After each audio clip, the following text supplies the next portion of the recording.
You feel this nervousness on the phone there? Sir, I've been trying to make an urgent phone call up there. Well, I don't think it's something I want to do on an overseas phone. You gotta make some phone calls. Hang up the phone. Prank caller. Ladies and gentlemen, welcome once again to Packernet After Dark. This is the call-in show, the Packernet Podcast Network. If you'd like to call in, if you'd like to participate in the show, please feel free to do so. The phone number here is 608-501-0718. New callers go directly to the front of the line. It's been a little while, but we're back. We're back in action. Again, kind of just been waiting for the calls and whatnot to build up, and here we are. So, without further ado, why don't we get started with TJ in Alabama? Hi, I'm TJ from Alabama. Yo. Saw the Aaron Rodgers news and figured I'd just chime in. For me, I have one hand and on the other hand kind of thing. Like, I greatly appreciate Aaron Rodgers' time with Green Bay. He truly, in my 50-plus years on this earth, he was the best quarterback I've ever seen play, and he was ours. So I have a lot of appreciation for the many years that he provided great entertainment, great competition, yada, yada, yada. I very much believe he's a first-ballot Hall of Famer and all that good, happy stuff. Yeah, I don't know why we overcomplicate this thing where it's like you either have to love everything about the guy or hate everything about the guy. If you disagree with him, then that means that you don't appreciate anything he's ever done. And if you disagree with him on something, or if you appreciate him at any point in his career or any single thing that he did, then you have to love every single thing he's ever said. Like, it's so weird. I don't think we need to overcomplicate it. There's a long list of things that make up what Aaron Rodgers is. Every single Packer fan looks at the good days and the good plays and all that stuff and loves that. And then there's different things that are off the field, and we have different feelings on that and how much they weigh positively compared to negatively over the course of his entire legacy. And that's for you to figure. I mean, whatever, but it's not an all or nothing situation. It's like I had this friend in college who every time he had an argument with somebody that was my friend, it was like, if you were my boy, you would take my side. You would not be friends with it. It's like, dude, shut up. Like, got nothing to do with me. Friends with you, I'm friends with them, and that's it. No. If we're friends with you, no, sorry, shut up. Not how that works. On the other hand, I was ready to have him go. I was happy he was traded to the Jets, and I was done with his nonsense. Same kind of thing for Pittsburgh as far as him signing with Pittsburgh. Overall, I'm probably glad he signed with Pittsburgh because I think the NFL probably is more interesting with Aaron Rodgers in it. Sure. And it's not going to be for much longer, clearly. So probably good that he's entertainment value, glad he signed there. And then it's still the one hand and the other hand. On the one hand, on the positive side, I wouldn't mind Aaron Rodgers tearing it up in Pittsburgh and Green Bay and Pittsburgh meeting for a Super Bowl rematch where we face Pittsburgh again, and this time Aaron Rodgers is on Pittsburgh's side, not on our side, and the hype and the sheer information and overhype and all that would happen with a Aaron Rodgers, Green Bay Packers, Pittsburgh Super Bowl. I think that'd be kind of cool. I'd sign up for it. I zero chance I'm signing up for that unless you can promise me we win.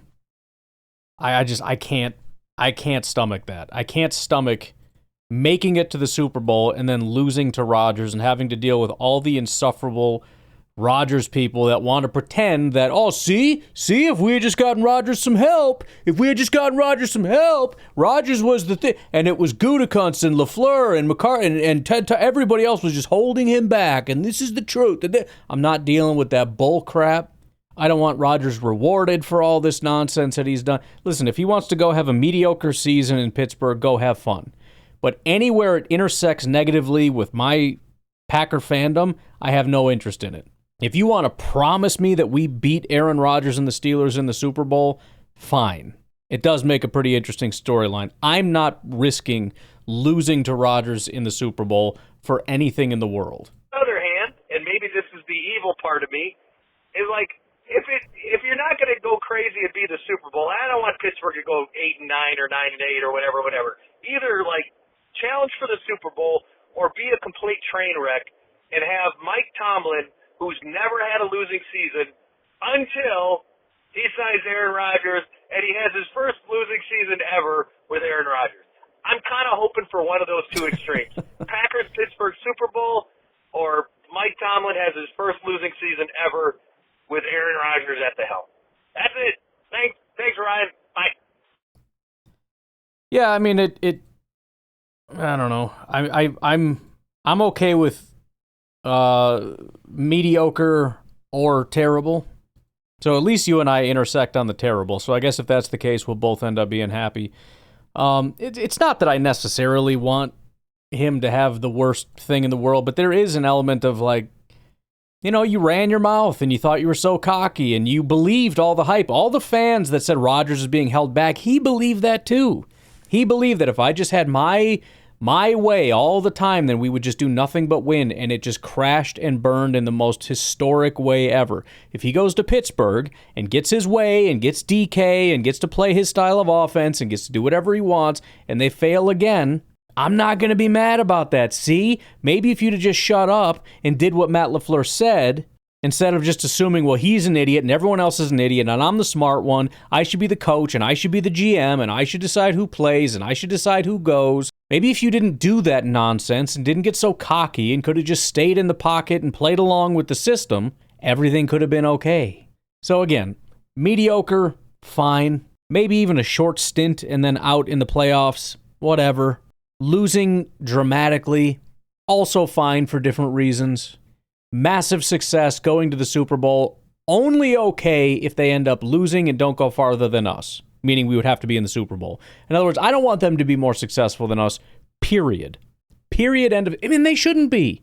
Jordan Love, at this stage of his career, should be better than Aaron Rodgers at that stage of his career. The Packers, where they are with the talent that they have, should be better than where the Steelers are, and where it's not even a spite thing. It's just a should thing. You should be better than them. I know they got some great defensive pieces. They're also getting old. They're on the way. Like the coach, Tomlin, is probably on his way out pretty soon. They're headed for a big turnover here. They don't have a quarterback. They don't have anything. They signed Rodgers for like $13 million, which is, I mean, with incentives going up to like 20 or something, which I don't think is much more than he's actually worth. There's really no excuse to not be better than the Steelers as a Green Bay Packers team. There just isn't. And so that is my expectation, not only because I don't want to hear the bull crap, but even beyond that, it shouldn't be that. It shouldn't be. Now, with that said, Rodgers is washed and all that. I don't buy that either. I think he might be washed, and it could be. It's certainly, he's not looked as good as he had in the past, and he might just continue to decline. He's getting older. But he's a super talented guy, he's a super intelligent guy, and he's a super chip on his shoulder guy who's going up against the entire NFC North and a bunch of other people who he doesn't like, and he's playing for a coach that he admires a lot. A big bounce-back year is certainly not out of the question. I know that's also a contingent of Packer fans like, oh, let's fight him. It doesn't matter. He's washed. We're gonna maybe. I'm not gonna get out ahead of myself on that one. All right, Nico from Idaho, what's going on? Well, he finally did it. Little Aaron Rodgers signed with the Pittsburgh Steelers. Yeah. I wonder if, I was going to say, I wonder if a quarterback's ever signed to be a quarterback of a team that they also beat in the Super Bowl. That's kind of funny. We all knew he was going to sign with them. I kept seeing these little blurts on social medias. Aaron Rodgers signs with New Orleans. I'm like, yeah, that's probably a lie. And I would do a quick Google search to find out it was a lie. Because, I guess they need a quarterback as well. I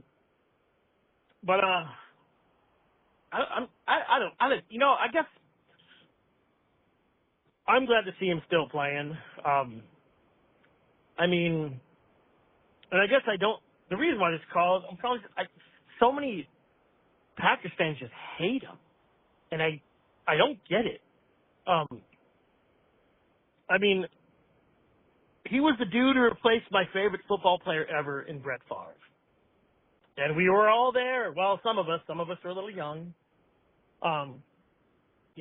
Just like I think it was Collinsworth or whatever announcer on that very first game in '08 when he played Minnesota, where he was like, yeah, if he was going to play like this, they ain't going to win those. And we've heard the other quotes of, famous people in the industry at the time saying how Rodgers ain't going to be Brett Favre, and he wasn't. I remember watching that game, and when he threw that touchdown, but in the fourth quarter, sideways to a guy not even open, like a freaking laser, I thought, whoa. Yep. That's, because, he had that the year before he came in and played against Dallas and looked pretty good. Yep. And I didn't know this, obviously, at the time, but I've learned since that,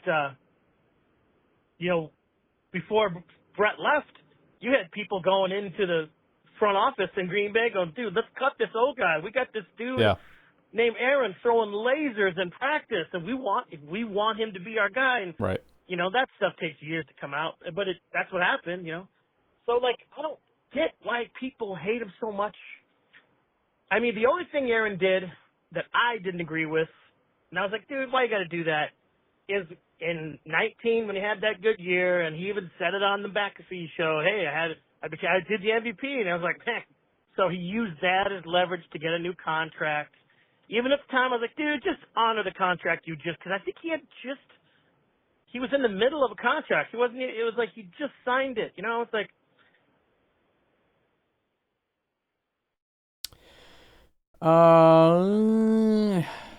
We do have a part two. I think I'm going to interrupt here because I'm going to forget.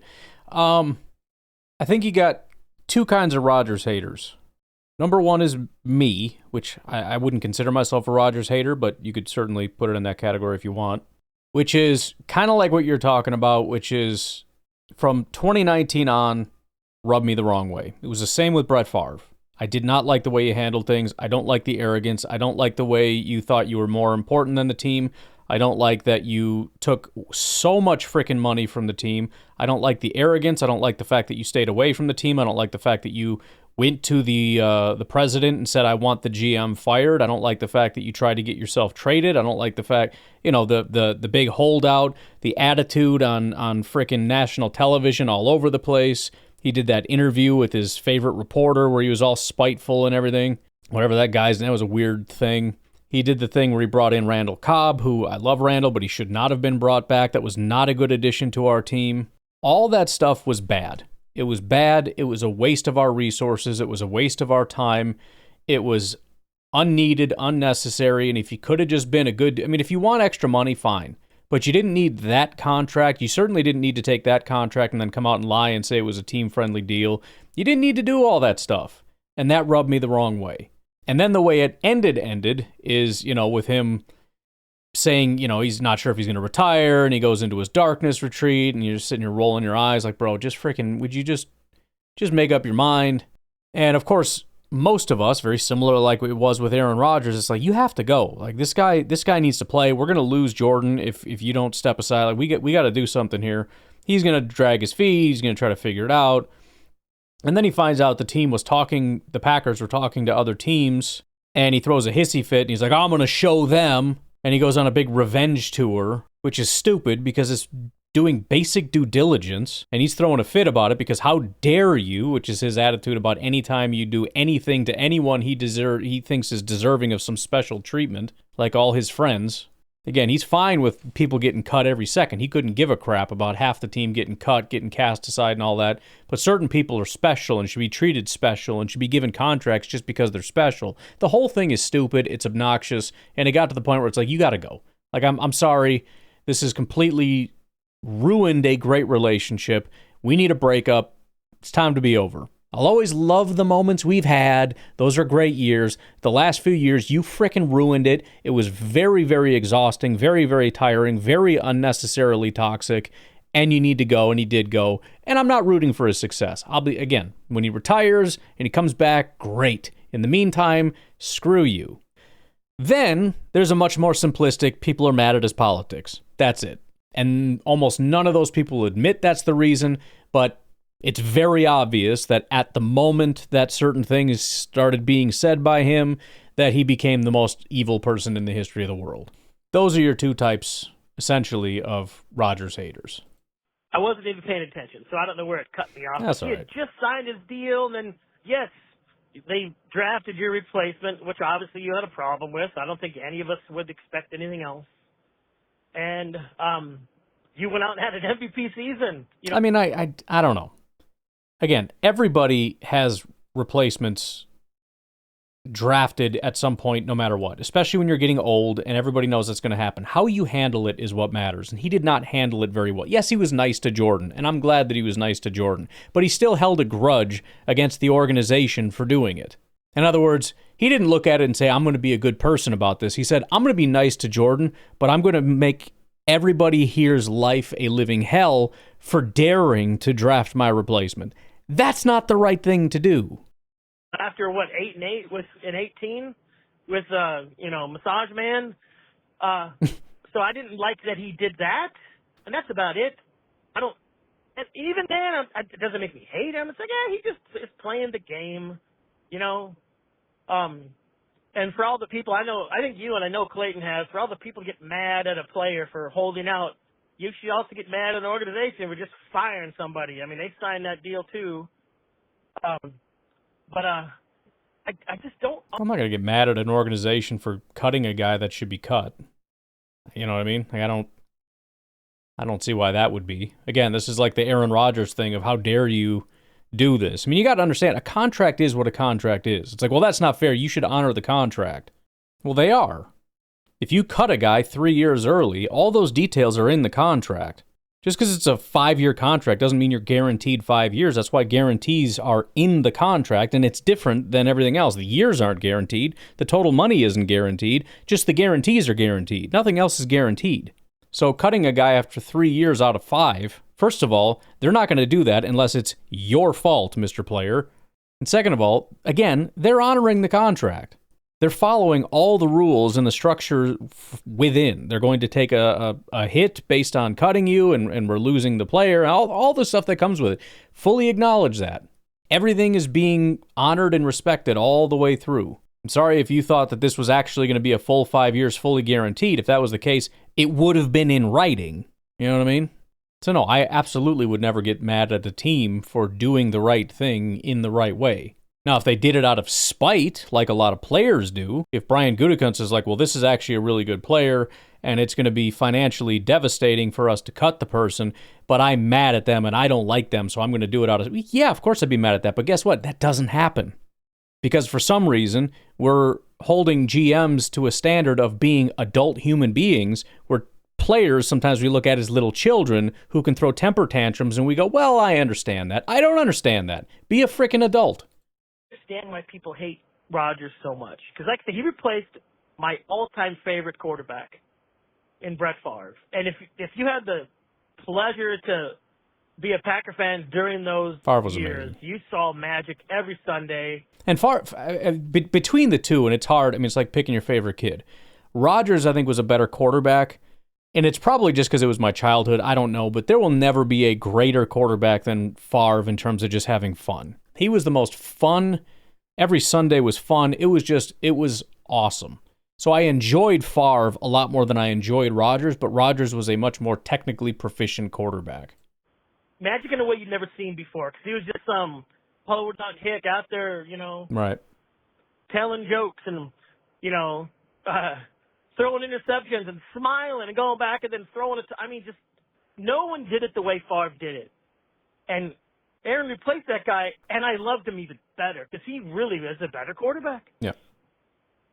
So I don't know what Aaron Rodgers did to make Packers. I understand if you're not a Packer fan, you don't like him because, duh. But, was he a douchebag? I don't know. Kinda. Yeah. But who cares? I'm a douchebag. Ryan? Well, who cares? I care. That's who cares.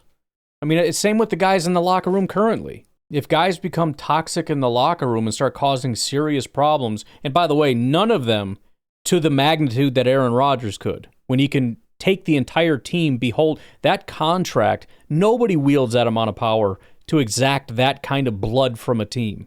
to take that much money and that much cap space and to put bad players on the team on purpose because they're your friend, and to staff these people with your friends and to run the offense the way you want to rather than the way the head coach does. That's not just like, well, he's a little quirky and, it's not a big deal. No, I think he screwed our team for several years, and it kind of pisses me off a little bit. Do I hate him? No, I don't hate him. Some people do, and I agree. I don't really know why you hate a guy for that, but that was bullcrap. It did piss me off. It does piss me off, and I'm not happy about it, and I don't wish him great success out wherever he is. Again, when he retires, fine. Until then, when your revenge tour is over, you can shove it. You're probably a douchebag.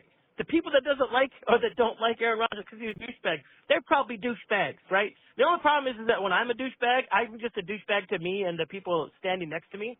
When Aaron Rodgers is a douchebag, he does it on the news and in front of a camera where billions of people can see it. So yeah, but it's not just the people, it's the way in which you can do it. All right, if I do it on this podcast, what is the most I can do? Nothing. I mean, the worst thing I've ever done to anybody on this podcast is what? It's nowhere near.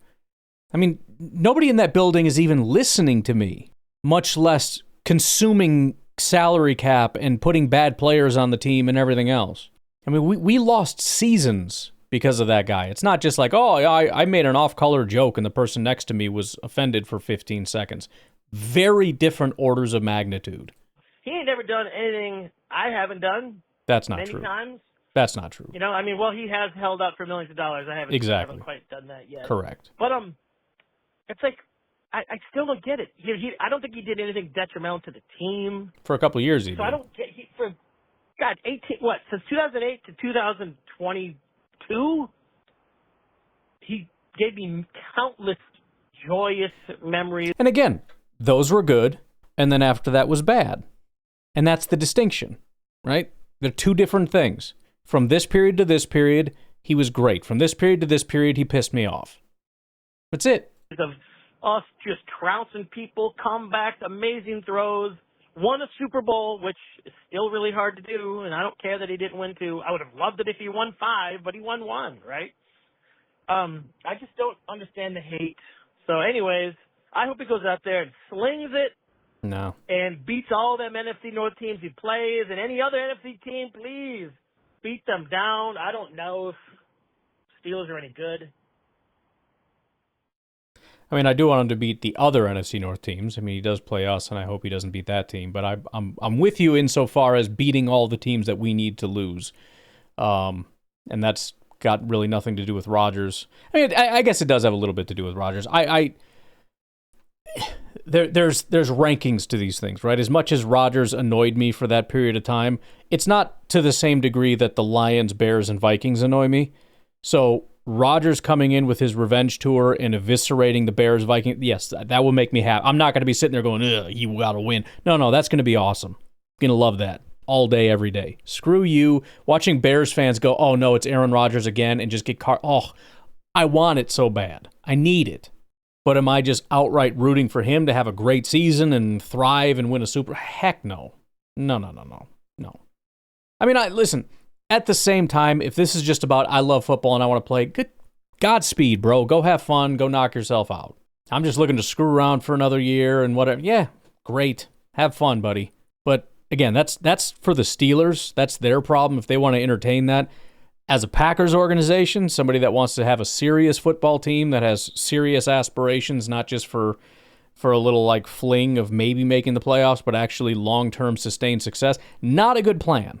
But if somebody else wants to entertain him and let him have fun for a year and screw off, you guys knock yourselves out. Go for it. I freaking whatever you want to do. All right. That took a while. Why don't we take a break? I don't think we took a break yet. We'll just do one break today, I guess.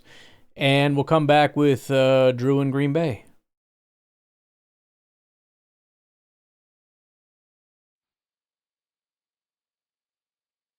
So it should be playing now. Hello? There's not even like background noise or anything. It's weird, Drew. All right, Andy from Kansas. Hey, Ryan. This is Andy in Kansas.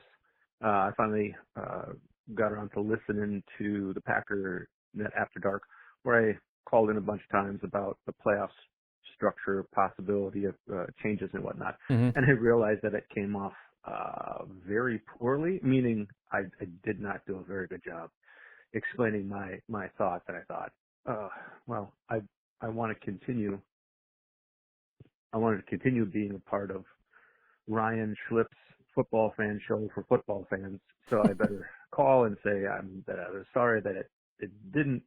Well, it sounded annoying when I listened to it, to be honest. I'm like, that's not really what I was trying to say, and I gave you the wrong impression and whatever.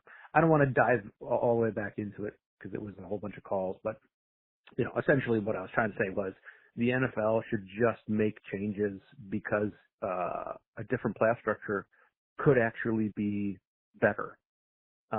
Not to say, hey, we have to figure out the most perfect playoff structure. That was kind of why I was giving examples that were out of the norm or exceptions to the rule types of things, because I just don't want the NFL to try to sell it as this is going to be great, this is going to be the best ever, like what they did with the kickoff change. They called it, what do they call it, the dynamic kickoff return, and I don't think it was dynamic at all. I thought it was boring. Yeah. So just change it to something that you think would work, because you're the league. You can change whatever you want to change.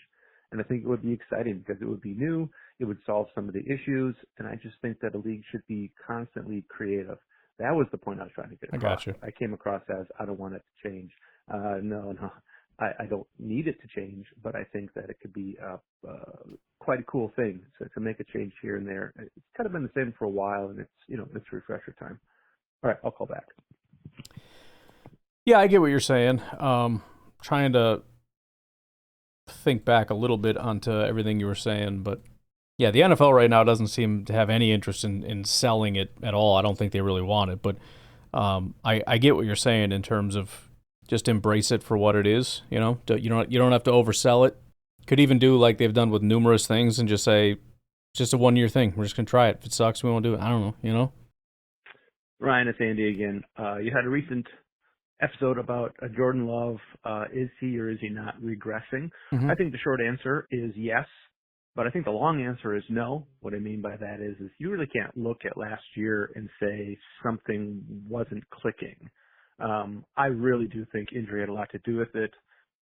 He barely ran. I know these are things people said before. When they did the quarterback sneak, how many times did they use Tucker Kraft and not Jordan? How many times did they not play under center and do play action? And, so yeah, within last. Well, just to add on that, because this is kind of part of what I'm pushing back on is I don't know that matches up with what I watched last year is one of the biggest problems that I have. I don't know that his injury really has to do with the fact that 99% of his passes came for no reason whatsoever off his back foot. No reason whatsoever. That has nothing to do with his injury. It's like, well, he couldn't, step into his throws or whatever. First of all, that's not true. That was a thing like after that, in that one game, that 1 week where it seemed like he didn't want to step into his throws. That's very different than doing fadeaway jump shots with no pressure in your face. That has nothing to do with an injury.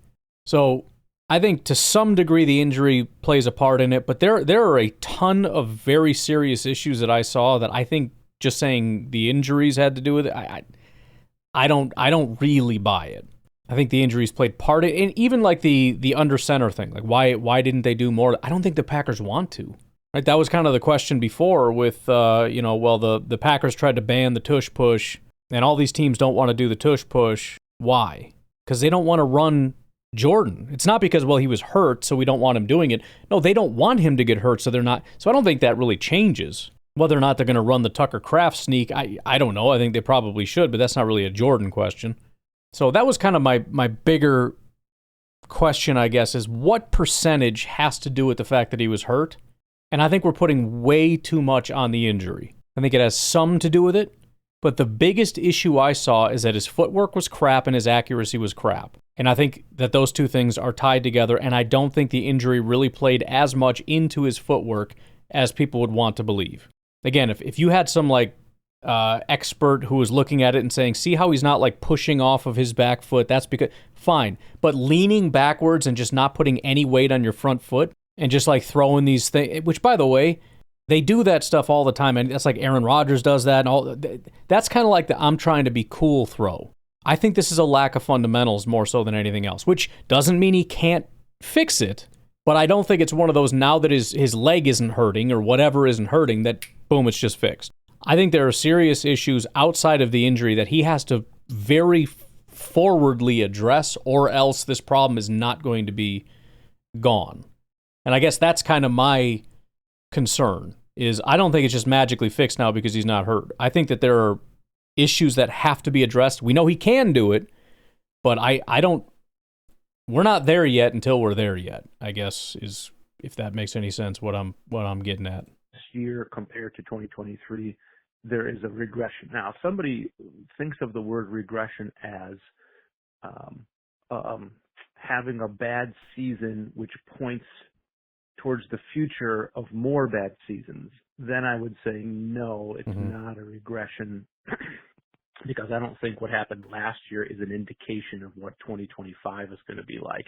And that's the thing that I'm, most looking forward to. So we can say whatever we want about 2024, but, my thoughts are very, very much on 2025. Obviously, one year to the next, you do make a comparison because that's just good podcast talk and, good thoughts about how your team is developing. But, as I said, his movement wasn't what it should have been. We could all see that. I mean, how many games last year was it close?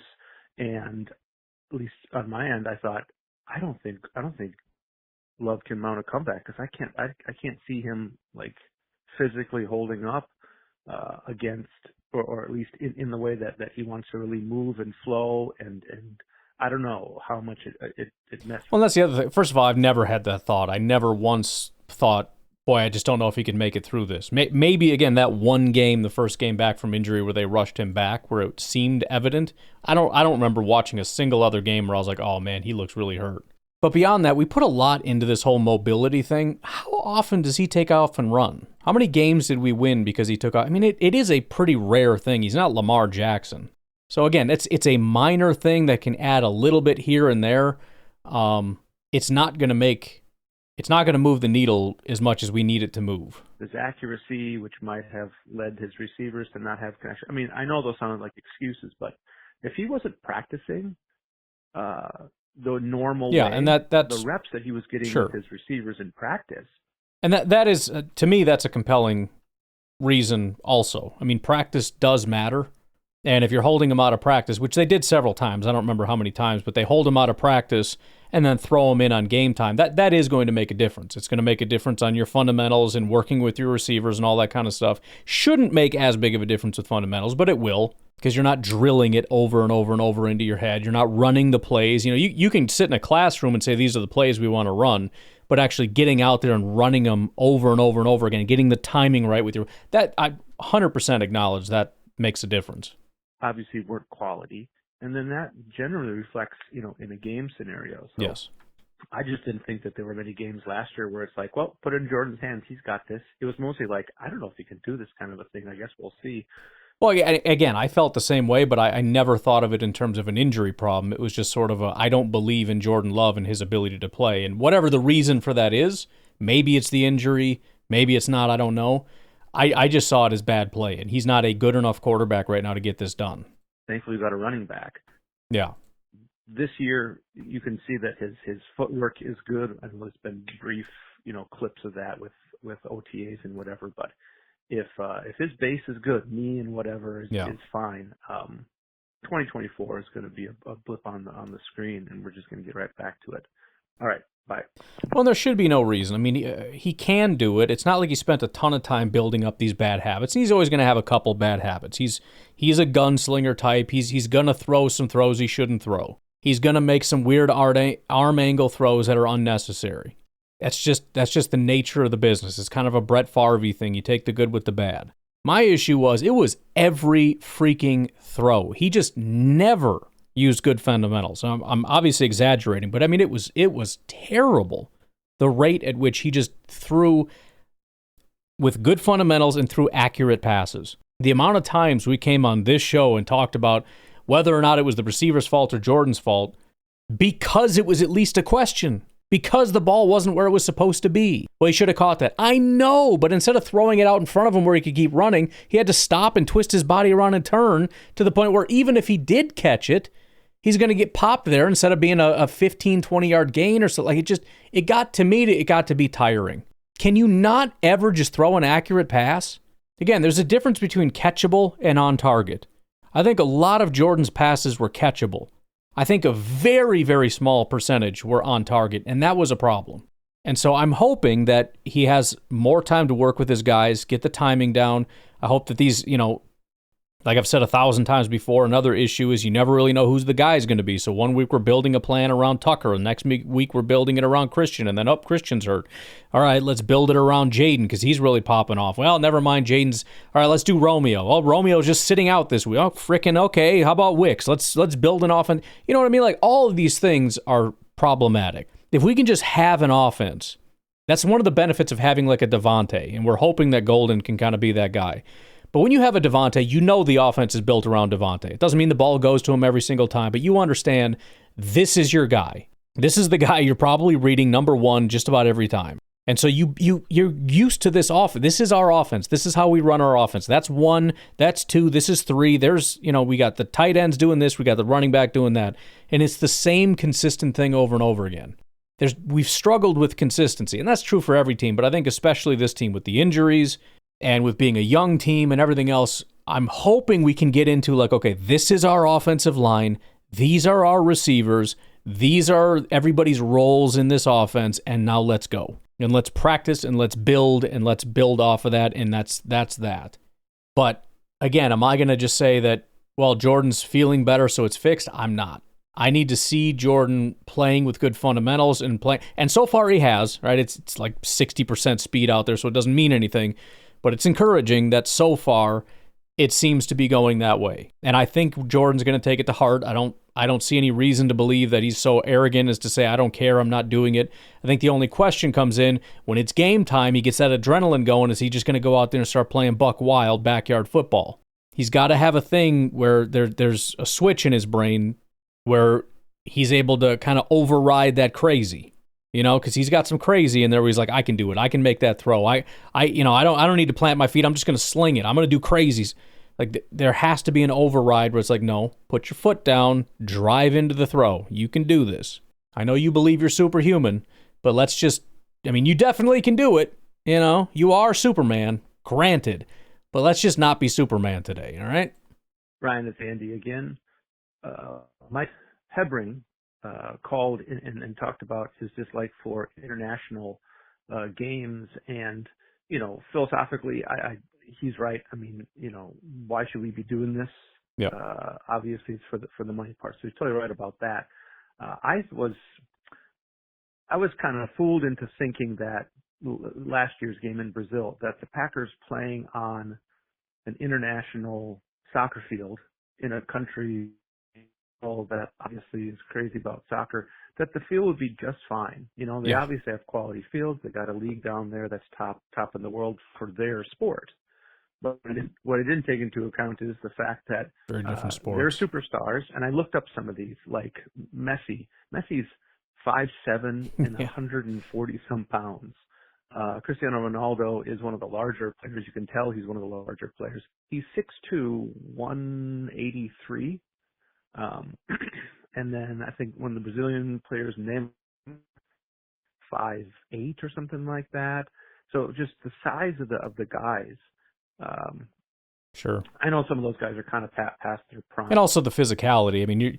You look at what the offensive line and defensive line are doing, where you dig your heels in with your frickin' cleats and drive your 300 pounds into his 300 pounds. There's no equivalent to that in soccer. And so maybe this new crop of footballers, or what do they call them, our top line. I at first I tried looking up that Shai Mbappe. Initially took me to the site for that band Hanson. So that screwed me up for a while. I can't get that song out of my head now. But nice. I got it right, and I think he's 5'10". My point is the size of the players are not even close to our size players. And so if you can't find a field that's going to hold up against our guys, don't play on it. Yeah. I don't know why that's not obvious. Well, and that's kind of similar to what I talked about before, where it's like, I feel like there's some basic due diligence, common sense type stuff. You know, where it's, you look at it and say, okay, like you said, it should be okay. I mean, that they probably have good fields out there and everything, right? I mean, it's probably fine. However, different players, different sport, different demands on the field, different needs. So why don't we test it? Why don't we think about it? Look into it. We have soccer fields in America. Can we put football players on it and just see what happens? I mean, and listen, for all I know, they did months and months and years of testing into this and just suck at their job. But I'm assuming they didn't. It feels to me like what they did is they said, this would be cool and we'd make a lot of money. And they spent all their time working on, you know, finding a location, working on you know, reaching out and working on a deal, you know, the whole art of the deal thing. And then when they get the money in the bank, they all high five and say, we did it, right? We worked out a deal. We worked out a contract. We got the logistics figured out. We did all that. Where is the due diligence on, like, testing the field, testing the facilities, testing all the, you know, anything, traffic, crime, I don't care what it is, you got to look into this stuff. It just doesn't seem like they're doing a lot of that. It's what's the biggest market we can get into, and that's it, I guess. I don't know. So, all right, we got 3 more calls from Andy. We got Aiden calling back and Nate. That's about it so far. But I'm going to leave it at that for today. And we'll talk to you tomorrow. Have a good one. Bye-bye.